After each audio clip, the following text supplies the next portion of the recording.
Come on, Derek. On the tavern there's a sign, take a walk around. In the paper the headline, it's a wide open town. We got bathtub gin, moonshine that's colored brown. You just come right in, it's a wide open town. Please don't mind the men, town the guns and surly frowns. They will around every bend, it's a wide open town. 3 is the Chicago City Council office, and here we have 2 young junior council assistants. We have Vic, who is obviously hung over. Hey, watch out for that Cermak. Cermak? Why? Why? Are you kidding me? I was on my way out last night. Cermak, he came by the desk. He said, young man, I will see you. Each day you are here your best. I was on my way out last night. Man, I was gonna get dressed. He said, kid, don't let me see you fast asleep when you're here like the rest. So I'm telling you, watch out for that Cermak. Ah, come on. Is he really that bad? Gosh, I've heard he can do some drinking. They say he can hold his liquor better than anybody in the city council. The guy's no monk. No, my friend, he's no monk. He's a force of nature. He's some kind of beast. Goes drink for drink with any man, never lets his spirits fly. Always thinking on some plan, always looks you in the eye. Ah, come on, Vic. He can't be that bad. Mr. Simpson. Yes, sir.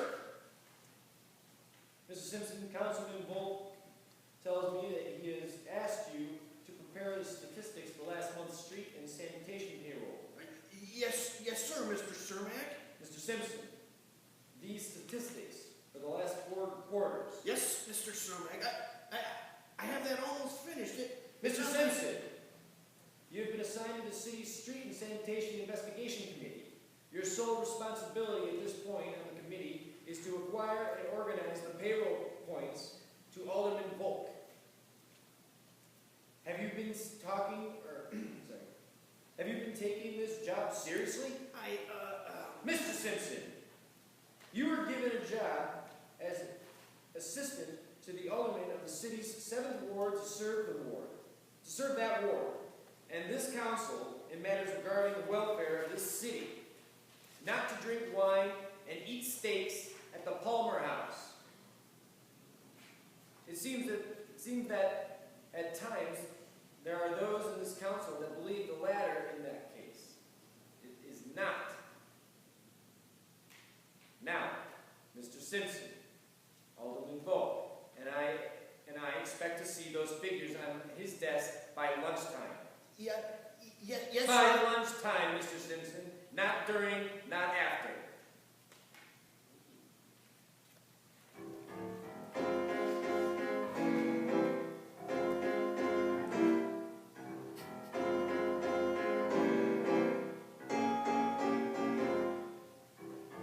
Watch out for the Cermak. Look out for that jerk. You see Tony Cermak. It needs get to work. Watch out for that mohawk. Brother, you'll get sacked. Here comes that damn mohawk. Here comes Boss Cermak. Didn't get a letter. Didn't get the call. Life is all the better when you land in City Hall. The man is a monster, full of laws and full of facts. Why, oh Lord, this monster putting us to task. Watch out for that Cermak, look out for that jerk. You see Tony Cermak, it needs get to work. Watch out for that mohawk, brother, you'll get sacked. Here comes that damn mohawk, here comes Boss Cermak. Greed, Mrs. Needleman. Greed for gold. Greed for accolades and applause. Greed for the statues of legends and leisures. They are all wild for it. They are loose. Yes, sir, but what can we do? Oh, Mrs. Needleman, we don't have to do anything.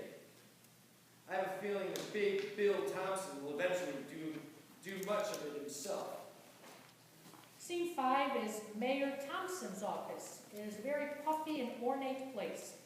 There's a bust of himself, the American flag, and an expensive drinking set.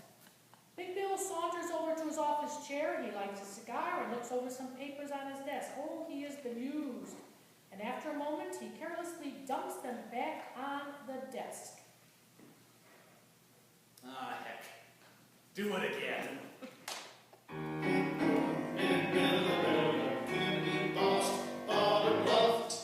Big Bill the builder, out of the way, he's on the way up. And it's times he's crying out, Big Bill, give him a thrill. Big Bill the builder, watch him grind those crooks to dust. Big Bill the builder, out of the way, he's on the way up. Mayor Thompson, Mary Spivak is here to see you. Spivak, send him in. Who's your friend, Spivak? He's my nephew, teaching him the business. Your nephew? The business? You sell school supplies. Your nephew is walking to the mayor's office? Good luck, kid. It's all downhill from here. So we've taken a look over the contract. Yes, what about it? Mayor Thompson, it says here that 100... Oh, we don't say numbers here.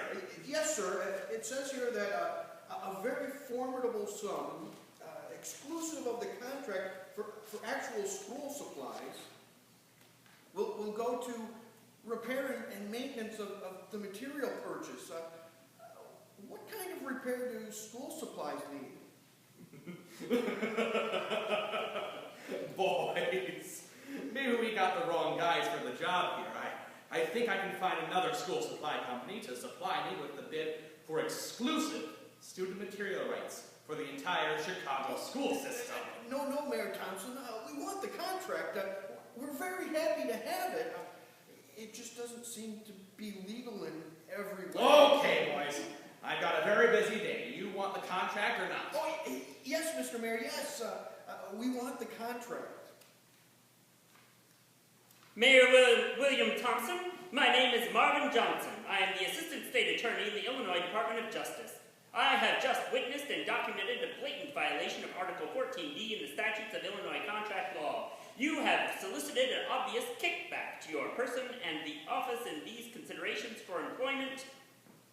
Ah, jeez. I will now confiscate this document as proof of your complicity and involvement in this criminal activity and will present it to the judge and your hearing before the Illinois grand jury. Bill, I'm so sorry. They said they'd shut me down if I didn't go along. Ah, jeez. The state's attorney's office will contact you about... I don't want to hear it. I don't want to hear it. Abruptly, a Democratic staffer runs into the headquarters. His name is Perry. He's a young fellow. He takes instructions well. He's excited, hurried, and wanting to explain some news. He looks around the room, but finds no one. Mr. Brennan, Big Bill Thompson is taking a powder on the election. He's out. Did you hear me? Thompson's campaign is facing a grand jury on corruption charges. Bill is going to sit out the race. This is our chance. We can put a Democrat in City Hall. Did you hear me, Mr. Brennan? We can take a crack at the mayor's office. You bet we can, kid. You bet we can. But it's got to be the right man, the right Democrat. No more of these political weaklings. He's got to be upstanding. He's got to have a reputation. He's got to be respected. How about? He's got to be real. The type of man that the people of the city can relate to. Someone they can sink their teeth into. He's got to be. How about Tony Cermak? He's got to be Irish. Of course, sir. Irish. He's got to cut across the grain of that buffoon Thompson. He's got to stand for change, for virtue, values, for the law. The law. The law, son. Enforcing the law. Changing the game. He's got to stand for decency, for reform. And I know just the man. Who? William Deaver. Judge William Deaver. A righteous man. A pillar. It'll be a new day for the city of Chicago. Deaver for decency. Deaver for reform. change that people demand.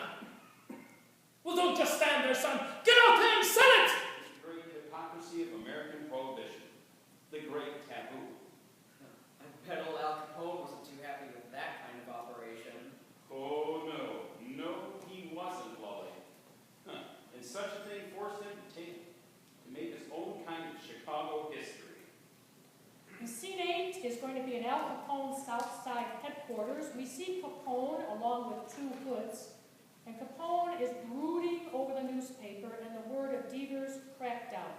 In his desk is large and ornate, and on the wall we see such things as a prominent portrait of George Washington, Chicago Mayor Big Bill Thompson, and the map of Chicago. Boss, we got cops and boogies crawling all over us. This guy Divas means business. I just saw 100 gallons of beer go down the State Street sewer. He got busted down under the bridge. Rizzo's calling for bail. Now, what are we going to do? This new mayor is shaking down the whole operation. When you two ladies are finished panicking, I'll tell you what we're going to do. Yeah, but Al... Shut up. You see, boys, a successful businessman always has to deal successfully with complications that arise in his logistical structure. Huh? Shut up. Gentlemen, we think of Chicago as a big town in itself. A town that stands alone in one very large state. And in doing so, we think that it's the only town that counts. Well, ain't it? Shut up. But in thinking that way, we play right into our new reform mayor's hand. So maybe old man Deaver's got John Law and Uncle Sam working off our payroll for a while. They think they're rolling a big pinch out. They think they're in charge. That's fine. Boys, it's come time to move our operation just a little bit south. Take a little break from the heat in the kitchen. South? Where's south?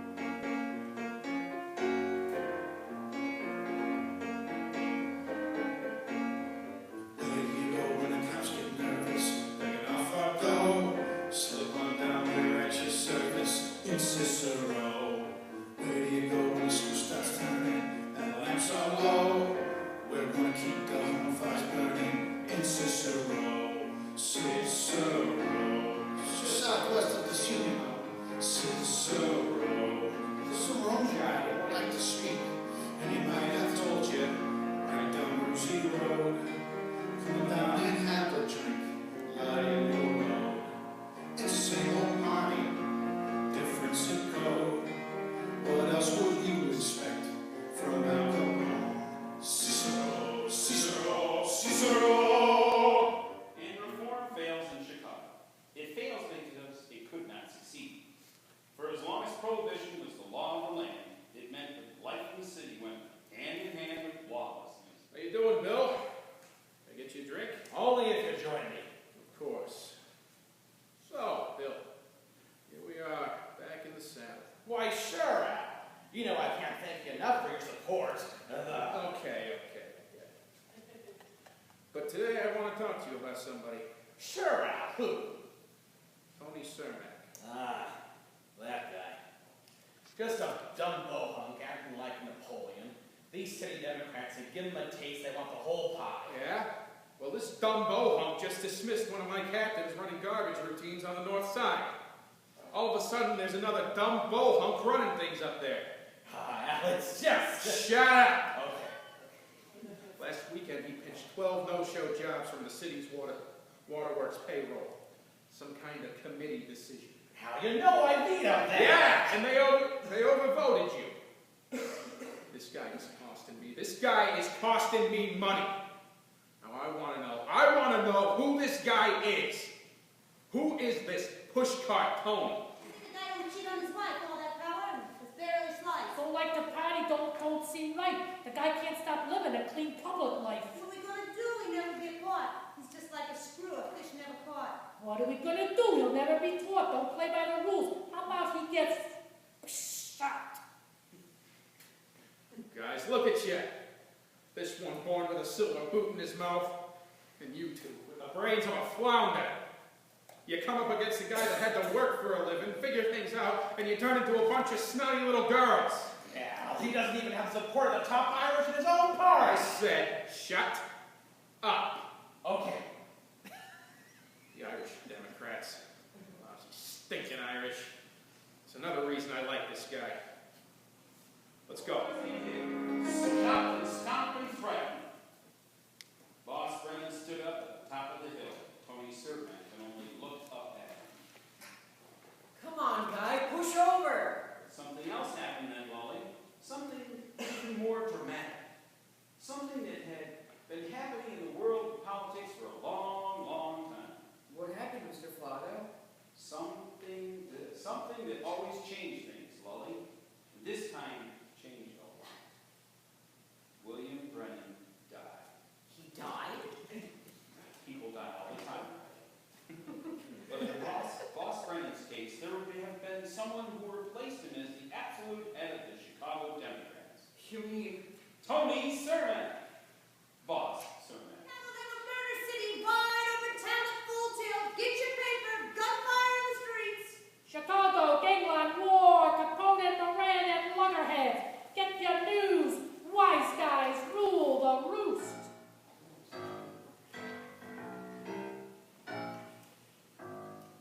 You know, muscle is as muscle does, and that Chicago as is. That Chicago once was the real wise guy here.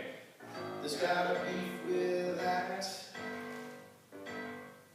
But if you muscle in too far because you think you beat the hometown buzz, it ain't a great idea to put on a high hat.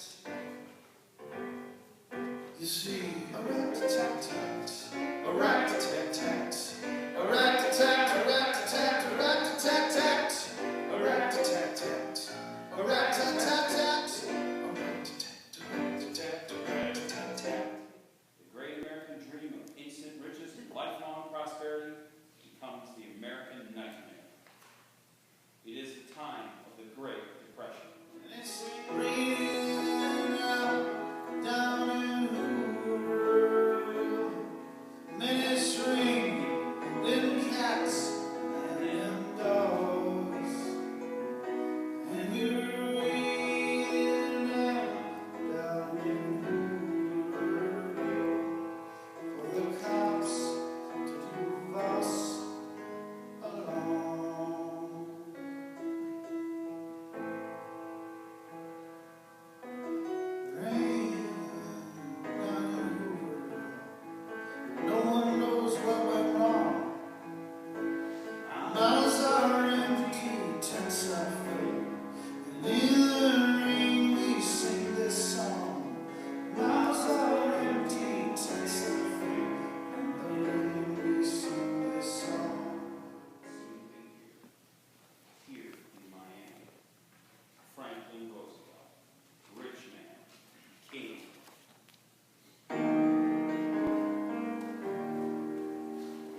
mistake. The president-elect knows why we're here. The entourage of FDR, he's in his campaign car and it's motoring through the park with the people cheering, the music growing louder. Zangara is all alone at stage right, just off the crowd line. The colored light really makes him look menacing. Citizens of Miami, the next president of the United States, Franklin Delano Roosevelt. Fellow Americans, I thank you now for your loyal support in my election. And I thank you for your devotion to the future of our great country. Zangara tries for position. He is too small. The surreal element of the stage continues. We stand upon a period in our history when we must all come together, not only as Floridians, as parents or businessmen, but as Americans. Happy to see Tony. Offers his grateful hand. But now Zangara finds something to stand on. He takes out his gun. He takes aim at FDR. Again, he is bumped by the crowd. He stumbles as the gun goes off. Once, twice, 3 times, 4. Silence. Then commotion, hysteria, women squeal, the crowd flees, chaos. Tony Cermak has fallen to the ground. Ed Kelly stays by him. Security men grab FDR. The president! Get him away! FDR is taken off stage. The people have disbanded and run away. During the commotion, Zangara himself is taken down by the crowd. Ed Kelly takes the injured Tony to a waiting car, and sirens are